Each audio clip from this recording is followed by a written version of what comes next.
ایک گاؤں میں علی نام کا ایک نیک لڑکا رہتا تھا۔ علی ہمیشہ دوسروں کی مدد کرتا اور سب کے ساتھ محبت سے پیش آتا تھا۔ گاؤں میں سب لوگ اس سے بہت خوش تھے اور اسے عزت دیتے تھے۔ علی کے دو دوست تھے، حسن اور اکرم۔ حسن ایک بہت شرارتی لڑکا تھا اور ہمیشہ مذاق کرتا رہتا تھا، جبکہ اکرم ایک بہت محنتی لڑکا تھا۔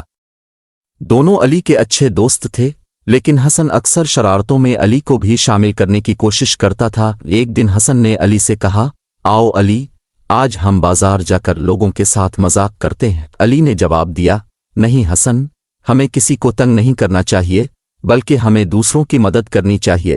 حسن نے علی کی بات نہیں سنی اور اکرم کو بھی شرارت میں شامل کرنے کی کوشش کی، لیکن اکرم نے بھی منع کر دیا۔ جب حسن اکیلا شرارت کرنے نکلا تو اس کے ساتھ کچھ برا ہوا۔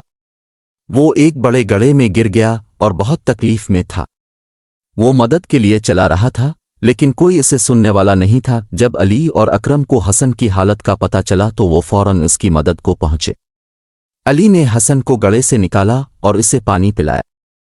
حسن نے علی اور اکرم کا شکریہ ادا کیا اور اپنی شرارتوں پر شرمندگی محسوس کی۔ حسن نے وعدہ کیا کہ وہ آئندہ کبھی کسی کو تنگ نہیں کرے گا اور ہمیشہ دوسروں کی مدد کرے گا، جیسے علی اور اکرم نے اس کی مدد کی تھی۔